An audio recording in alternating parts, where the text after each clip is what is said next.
Hey YouTube family, it's absolutely ugly raining outside. I mean downpour, dark skies in the middle of the day. So I decided to do something indoors that I have never done. I have never made crawfish etouffee. Now I've done creoles and gumbos and red beans and rice, but crawfish etouffee, I've always thought it to be a challenge. I've been studying recipes and I think I'm going to show you how easy it's going to be, and keep your fingers crossed. Let's get cooking. Okay, so I'm going to turn the fire on.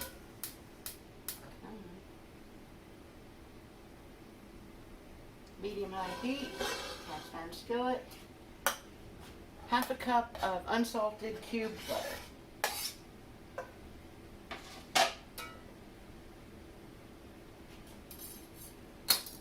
So I watched I follow Striver's Homestead on YouTube, and I'm sure a lot of you, if you run across my channel, you probably came from one of the Homestead channels that I watch.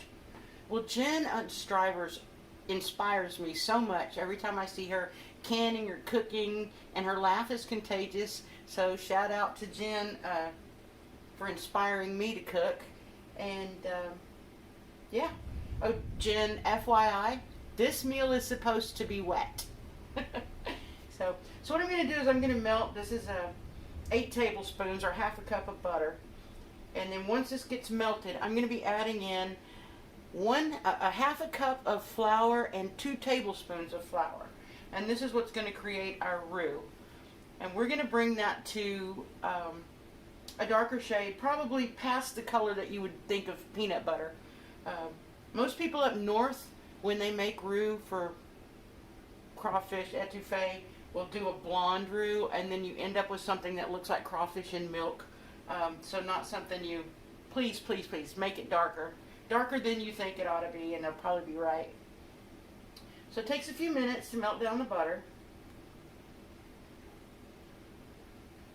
And again, this is an unsalted butter. I will put the recipe below. I'll also put a link to Striver's YouTube channel, just because you'll probably enjoy watching them as much as I do. They're just a fun couple. Hopefully someday I'll get a chance to meet them. Thank them in person. Alright, so my butter's melted down, and I'm going to add in half a cup plus 2 tablespoons. And I'm going to reduce the heat down just a tad. We're going to take this to a warm brown.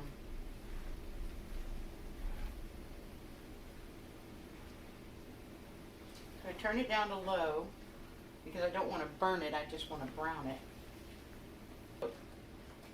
This will take about 20 minutes to get to the right color.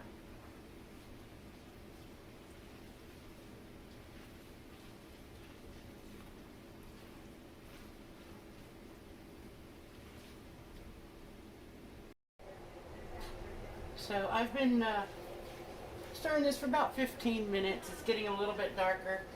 Sorry I can't cook and move the phone closer where you can see it. But just a quick update, we're now under a tornado watch and flash flooding, and it looks like it's 10 o'clock outside. So, yeah, I'm just in here cooking away, glad to be out of the weather. So I probably have about another 10 minutes before this gets to the color that I want. I've got rice that I just started back here. It's just simple long grain rice. I'm using a Mediterranean sea salt, not an iodized salt in the recipe. Yeah, a few more minutes and I'll show you the next steps.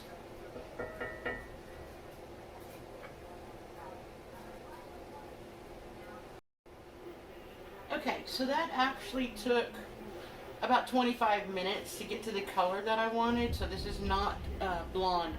This is actually the color of peanut butter. So that I can't get it really close, but maybe you can see it on the white spoon, the darker color. My lighting in the kitchen wasn't made for videos, but So the next step is to add in bell peppers, and add in bell peppers and celery and the green onion. And I'll put the recipe down below so that you know the actual measurements. It was 1.25 cups of bell pepper and 1/2 cup of green pepper and 1 cup of green onion, I think. But again, I'll put it down below. So I'm just going to stir this until it's coated. And then once it's good and coated, then I'm going to add in, now, if you're an authentic Cajun, you would have had 2 pounds of crawfish boiling on the side, making yourself a seafood stock. But it's pouring down rain and I don't have that. So what I'm going to do instead is I'm going to add in chicken broth.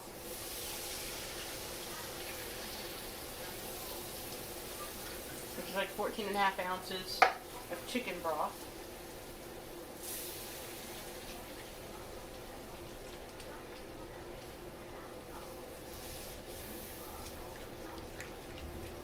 Make sure I don't have any lumps in the roux.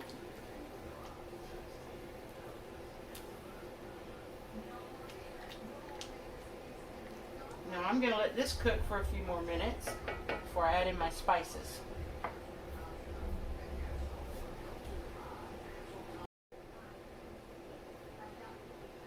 Alright, so I've added in parsley, 1/2 cup of parsley. I'm going to add in 1 tablespoon of tomato paste.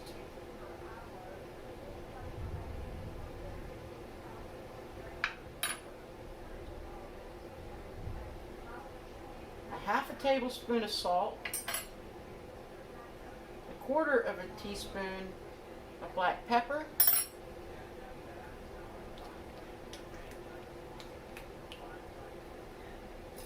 And then I'm going to do 1/8 teaspoon of cayenne.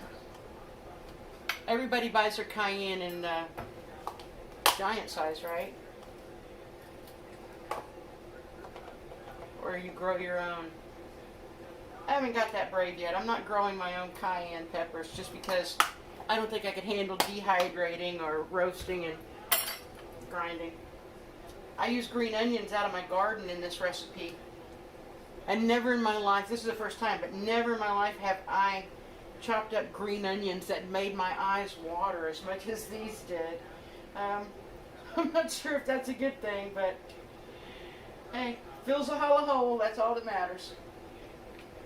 You don't go hungry at my house. If you can swallow it.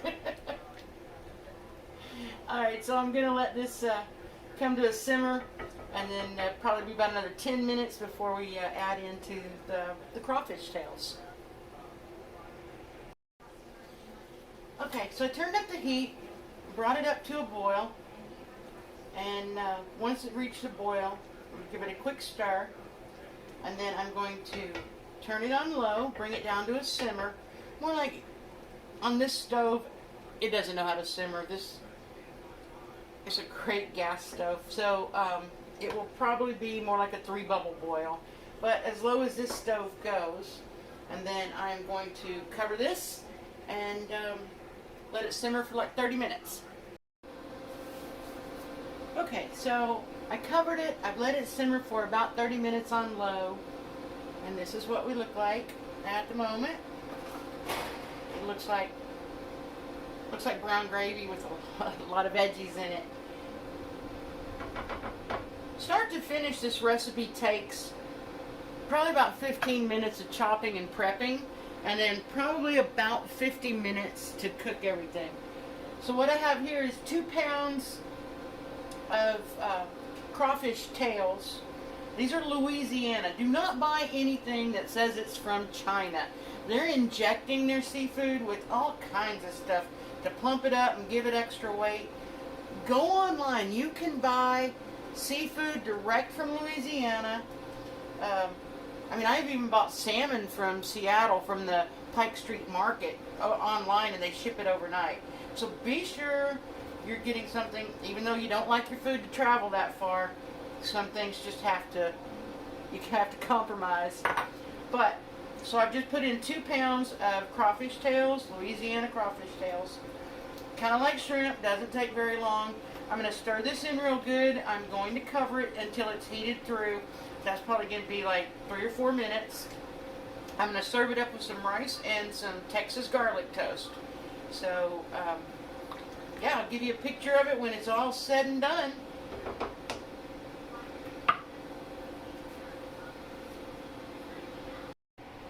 Okay, so it's been a few more minutes. That crawfish is heated all the way through. I've turned the fire off. Homemade crawfish etouffee. Honestly, if I weren't recording, I could have done it a lot faster. But I'm a new channel and I'm still learning how to do the videos.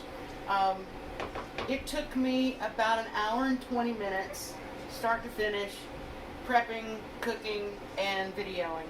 So that gives you an idea of how long it would take if you were just cooking it in the kitchen. So the best way to serve this is white rice and garlic toast, or hush puppies if you like.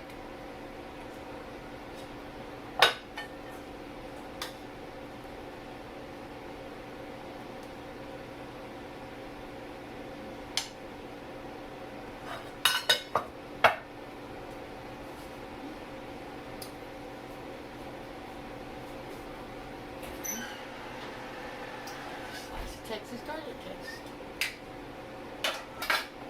Alright, YouTube family. Finished product. There it is. Wish you were here, I could share it with you. Leave me your feedback down below, what you think. If you try the recipe, I'd love to hear about it. Otherwise, it's Carla, living a rogue life, making homemade crawfish etouffee. If you liked the video, please give me a thumbs up. If you want to see more, subscribe. Look forward to seeing you in the future.